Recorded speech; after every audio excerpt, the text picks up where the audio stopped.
Welcome to the Bean Ninjas podcast, where you get an all-access pass to see what happens behind the closed doors of a fast-growing global bookkeeping and financial reporting business. We are back at it once again. Welcome to the Bean Ninjas podcast. On this week's episode, I am joined once again by my co-host, the CEO and co-founder of Bean Ninjas, Meryl Johnston. And she's going to tell us how she became a training organization. And what we mean by that is not that she trains other companies, at least not yet. We're talking about how she trains her team members, why training is a very big part of her foundation. And when she started Bean Ninjas, she started out as a training organization and has made it a very purposeful part of onboarding new team members. She makes every team member eventually become a trainer themselves, and how in the world she's able to do that with an international, fully remote team is something that I couldn't wait to ask her and get her advice and information on that. So we're going to talk about her 4 training steps that she takes to train all of her team members. We talk a little bit about different learning styles and how to train and interact with each of those. And then we learn a little bit about her background as an athletic coach herself. She did a lot of training, worked on some really intricate things with some of her students when she was training in athletics. And we're going to talk a little bit about training the trainer. So there is no one in Bean Ninjas that doesn't at some point get new training, which I think is amazing. And we're going to learn a little bit about how she does that. And we're going to learn why it's important to her to have a company where everyone is trained and becomes a trainer. And then what she plans to do with that entire process in the future. So stay right here for another episode of the Bean Ninjas podcast. Welcome to another episode of the Bean Ninjas podcast, everyone. I am your co-host, Elizabeth Powers, joined once again this week by Meryl Johnston. Hi, Meryl. How are you? Hey, Elizabeth. I'm doing great, thanks. How about you? I'm good. Tell me what's been going on in the last week. What have you been up to? So I'm here in the US. We've been opening the US office in Tucson, and we had Wayne on the podcast on our last episode, chatting a little bit about his new role with Bean Ninjas. And so I've been spending a lot of time really just getting to know Wayne more, working on our strategy, meeting his family, getting to know Arizona and the desert, and enjoying the heat. It's winter where I live on the Gold Coast at the moment. Not that it gets that cold there. So I've definitely been struggling a little bit with that. Nice. And for everyone who missed last week's episode, I just have to say, if you want to know why Wayne and Meryl have been getting up at 4:45 in the morning, check out last week's episode to find out why. There's a very specific reason for it and an actual process that you all are following to help you get up that early, and you're benefiting from it. So I thought that was really interesting. I've done it before too. I actually loved it when I did it. So I think you've inspired me to try again to make my mornings a little bit earlier. This week, we're going to be talking about being a training organization. And I want to start with the real simple question, which is, I'm thinking as a manager in a team myself, I think, well, I train everyone that comes on board. Everyone gets trained. No matter what your job is, you get some training. What is the difference between what is sort of average training, on-the-job training, and what Bean Ninjas does? Because you refer to yourself as a training organization. So tell me what that is exactly. I think often you'll hear the word training organization used when someone or the business is selling training to someone else. But what I mean by that is that we're very intentional about training and development. And I want everyone in the team to be a great trainer. And the reason for that is because we have a fast-growing team, and so we regularly hire people. And also, I want there to be growth within the business so that as our team members build skills, there's a career path for them to move upwards, either into a technical area or into management. And to do that, they need to pass on their skills to a newer member of the team. And so I want everyone in the team to be a great trainer. And to do that, we need to teach people how to be good trainers. Do you find, or do you believe that it's even more important for companies that are remote based, so your entire workforce is either working from home or maybe in a co-working space that's kind of optional. Do you think it matters more to be a training organization for that type of company? Absolutely. I think you can get lazy with training when you actually sit in the same room as someone because they can interrupt you and ask questions, which is good that you're collaborating. But I think constant interruptions actually slow everyone's productivity down. And I think it also means you can be lazy with your training because you don't necessarily need to think about everything that someone needs to know, what order they need to learn it in, and how you're going to make sure that they've understood it when they're not sitting right next to you. And as an example, we're doing some client handovers in our business at the moment, and it happens that these two bookkeepers live in the same city, so they could do them right next to each other. But I actually suggested it would be better that we record videos and write notes so that the training on these clients is only needs to be created once, and then it can be handed over to the bookkeeper that's picking up these clients, but also a new bookkeeper or someone else could pick up all of that training material. So that's one example of actually turning it into an advantage when you're used to operating in a remote environment where you create this material rather than relying on passing conversations to create training opportunities. I love that idea. And I find that I ask when I have marketing clients, I work with them more and more on providing videos, even just kind of to answer some general questions, because it may be 8 or 12 weeks into my contract with them when I need to kind of go back and have that conversation again. And it's so nice when I can just access the same video where they told me everything to begin with and not waste their time or, ask them to go through something they've already been through again. So I love the idea of using videos for training. And like you said, then you create it once, catalog it, and it's available sort of eternally or as needed. You have like so many other things in your company, and we've talked a lot about how your processes, even the ones that you created in your 7-day launch, a lot of them are things that you're still using today in Bean Ninjas. And so we know that you're great at creating processes and developing very specific ways to do things. Do you have a step-by-step process that you follow for training? We should. We don't actually. It's so it's funny that you pointed that out. It's probably more of a cultural thing where we have an approach. My team always hear me talk about why, and that relates to our big vision, but that also ties in with any kind of training or anything that we're doing. That it needs to have context as to why someone needs to know it. And so I do have an approach that I've used with training, and so I think that a lot of people in the team who have worked closely with me will have picked it up, but that's probably something that we actually need is a documented approach to step-by-step training. But I'll just quickly talk through how I would train someone, and others may have different approaches, and this isn't necessarily the only way or the right way, but this is something that I've developed after spending a lot of time thinking about training and testing different things. So I found that this is what works for me. And so starting with why and giving a brief context, then giving a quick overview and some step-by-step examples. And then 3 is having someone actually, or the student or the learner, do it themselves, and then quickly providing feedback on that. And the mistake I see when I observe other people training is I think they spend far too long talking at the beginning and talking about why or showing someone, and not enough time letting the learner do it themselves and then giving them feedback and answering their questions.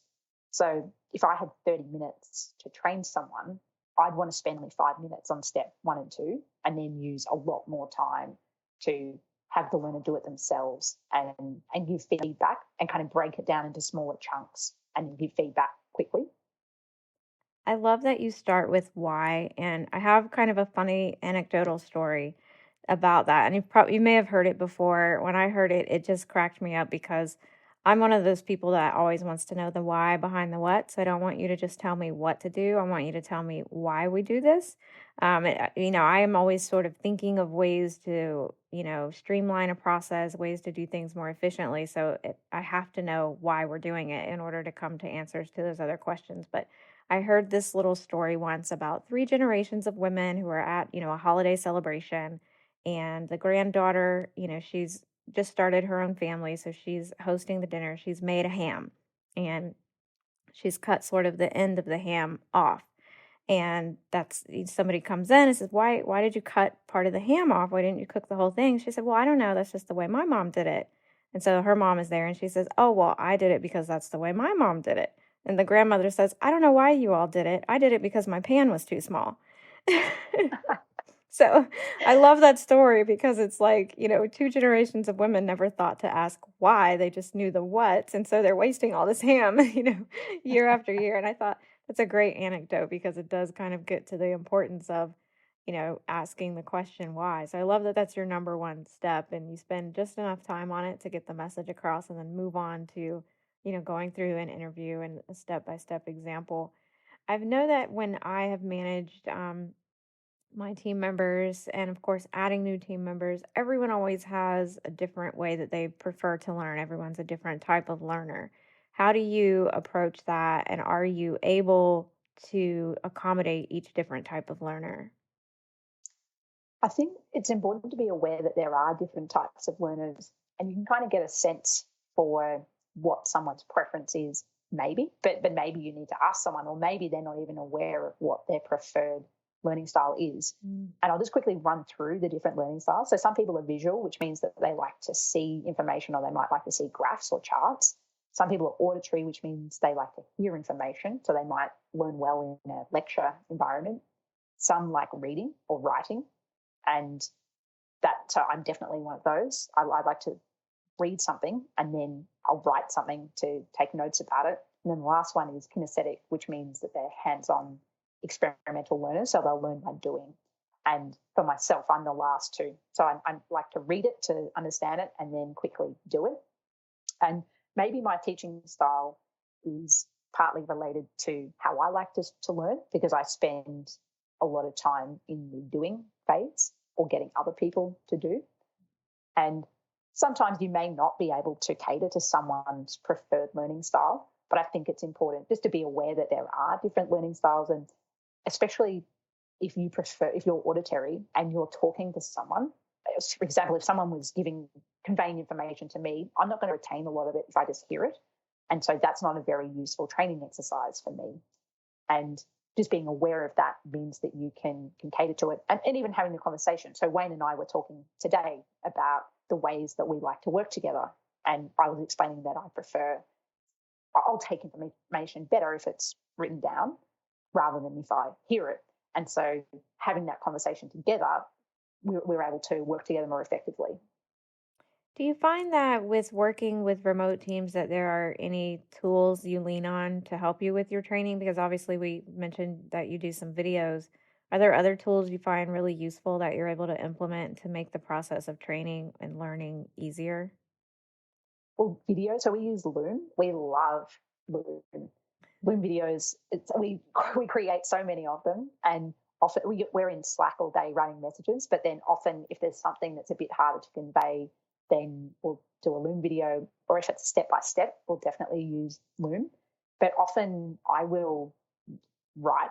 So if I'm trying to convey information, I'll write a Google Doc and then also do a video to explain it, and that kind of caters to the different learners. Mm-hmm. If I think about other people in the team, I'd say they're the most common. So writing in Slack or in Google Docs or doing videos. So you've onboard a new team member and you've gotten them through sort of the initial training, and now you need to train them in maybe someone else's tasks in case someone is out sick.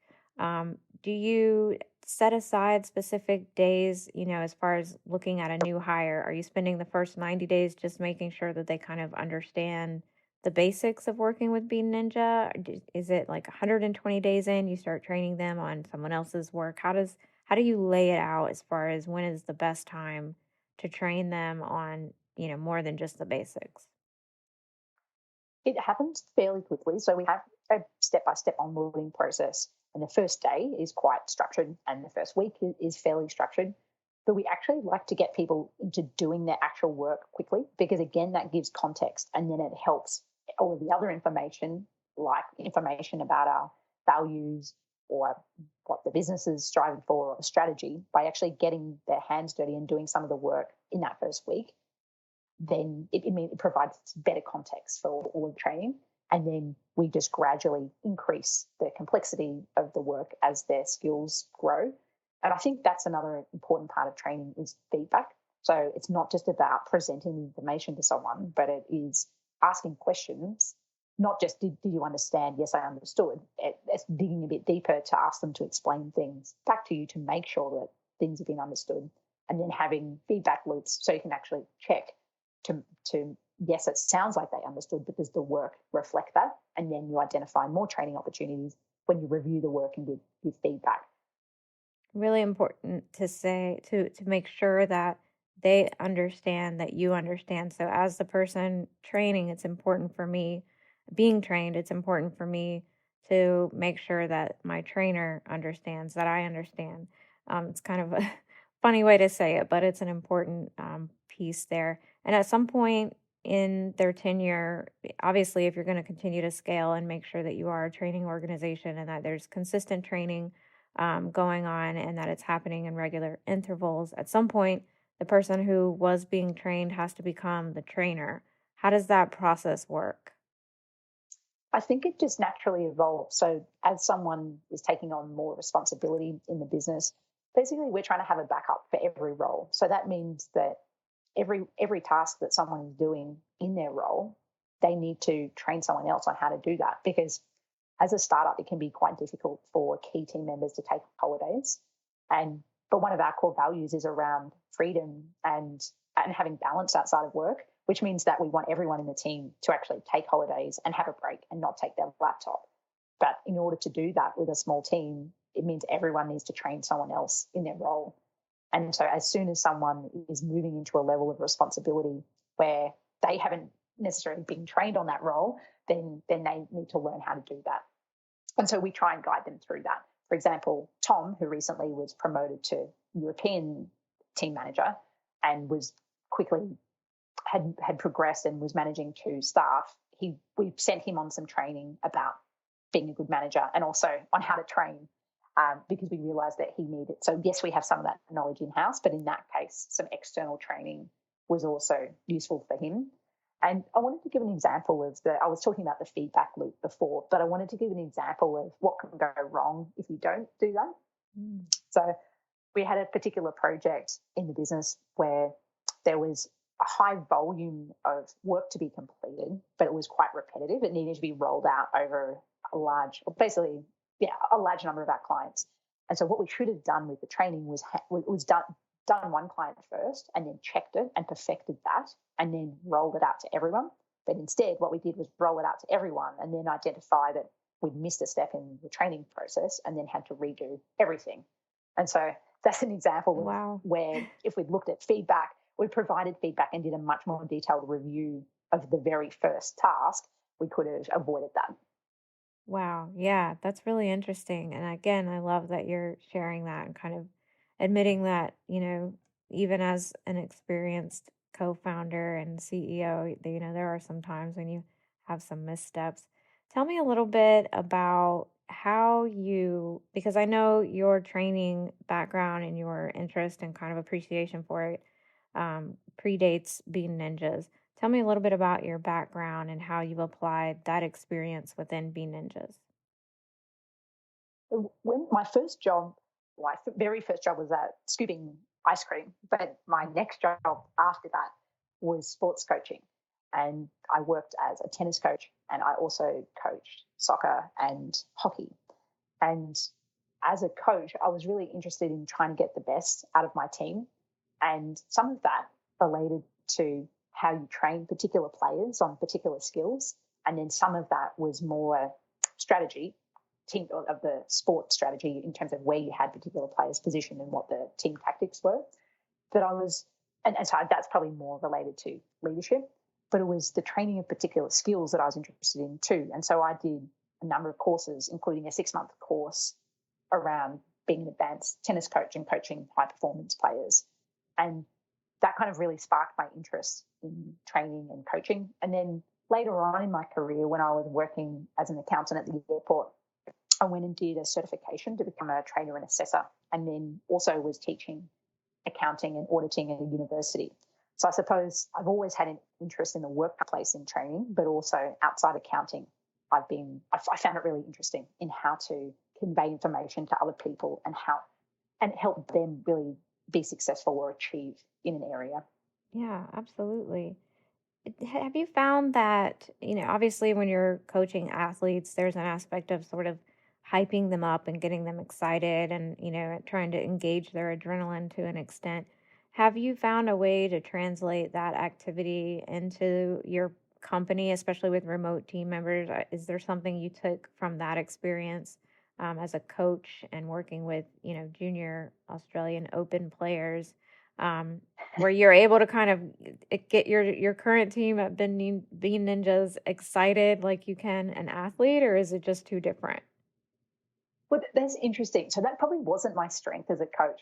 And I better clarify as well. I used to coach a school team where one of our players actually played in the Junior Australian Open, which I was very proud of. I wasn't her personal tennis coach, but I was still involved in coaching that team. And it was a team of great, high performance players. But I think my skill as a coach was probably more around the technical side. So how to improve a particular shot and the way to break that down and tackle, because it's quite hard with as a tennis coach, it's quite hard to change the tennis stroke of someone who's hit thousands of strokes. So that was probably more my area of expertise rather than getting the players in the right mindset. I kind of wanted them to have their own why, but if they didn't, there was coaches that were a lot better than me. And I probably used that same leadership style at Bean Ninjas, where I've recruited people that align with the value and the mission. But if they didn't, I'd probably find it harder to inspire them. I kind of need them to have that within them, and then I'll create the framework of what we're aiming towards. That's interesting. When I very first started running, trying to run marathons, I had a coach, and he constantly tried to get me to change the way I run, which I'd never even thought about the way I run. And then he kept telling me all the things I was doing wrong as we're running and I'm about to die and pass out on the road. And he kept telling me, no, pick your feet up higher. And I just thought, this is so unnatural. I've been running this way since I was like 3 years old. I don't know. I don't know how I can change this, but it's interesting to me that you're saying even with coaching something like tennis, there is a time when you kind of have to retrain a habit. Um, with retraining habits, I think, of course, in a business sense with remote teams, I'm sure that you've brought on team members who have not worked remotely before. And if you haven't worked remotely before, there's a lot of things that are exactly the same and a lot of things that are different. But I think in my experience, what has to change more than anything is just the way that you approach your work day, because you don't have a building that you're going into with, a manager that's expecting you there at a certain time. So do you find that when you're bringing on team members that haven't worked remotely before, do you find that you're using some of that same coaching where you're having to teach them how to do something differently, retrain a habit that they already have? Absolutely. And I think some of it comes back to being productive and being happy in their own workday. And I assume that everyone would be suited to remote work because that's what I've been striving for. But the transition is actually, it can be quite difficult, even for really highly motivated, successful people with balance in their lives where they've got other activities to go to outside of work. It's actually a tough transition. And so now, I don't think we did that particularly well at the beginning. Whereas now, especially if we know that it's someone's first time working remotely, then we try and put more effort into just chatting with them about different tips, things that have worked for us, and also just being aware it's probably going to take a few months to really settle into a nice routine.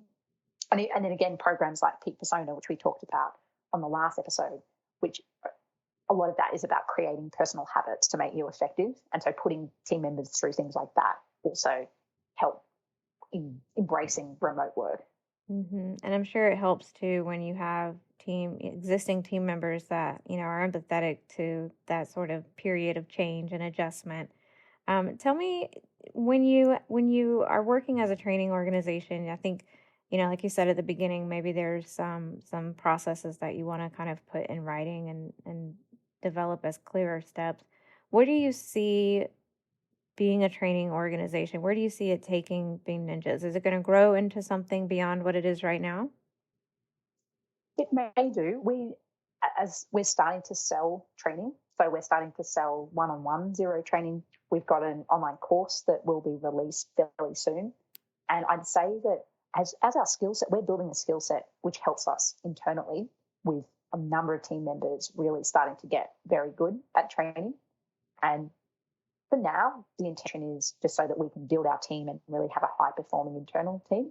But I see that maybe in the future we may start to focus more on selling training services externally. It's hard to say yet because we're conscious of not trying to do too many things and staying focused on what our goals are.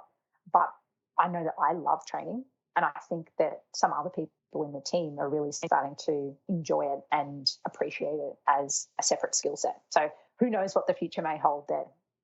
Yeah, it seems like it would be really helpful with the course that you're working on, which I can't wait for it to come out and become available because I want to take it too. Um, we're going to talk more in a future episode about the difference between coaching and training, which I think is a really important highlight to make, that there is a difference between those two things. What else do you want to let the audience know about today about training and being a training organization, making it part of your foundation? I've got a couple of other things that I wanted to add. One is for founders. I think founders can feel like it's not their responsibility to train, but actually it is, especially in the early years when you're still setting the foundation about what the business is about. So I think it's not one person's responsibility in the team. It's every person's responsibility to take ownership and to learn how to be a good trainer and then execute on that and make sure that they're doing training well when they are training a particular skill or training new staff. And then the other is to be patient, because when you know something intimately because you've been doing it day in, day out, I think it's very easy to forget that what it was like when you first learnt that skill. And there's a statistic that I've read, I can't remember, I'm not sure how accurate it is or where it came from, but it was talking about someone might only retain 10% of what you tell them. So to think that you can deliver information once off and explain to someone what to do and expect them to retain 100%, I think is very unrealistic. So it's important to convey information in chunks, have those feedback loops and check up to make sure that someone's understood, and just be really patient.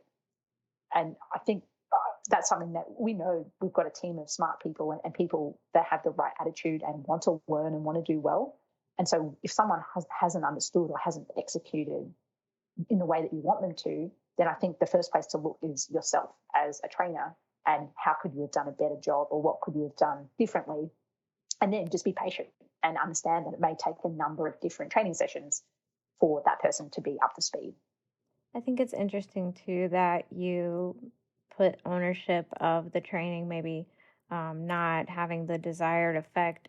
You kind of put that ownership on the trainer to say, have a little empathy. Remember what it was like when you were learning, and remember that if they're not picking up on it, then you have to adjust your delivery. I think that's interesting, and I think it's probably really working well for you because it's part of your foundation. So everyone on the team knows at some point I'm going to get some new training and I'm going to deliver some training. If I'm here long enough, I'll be in that person's position. So there's a knowledge that I'll be my trainer one day, and on the trainer's side, it's don't forget you were here before too.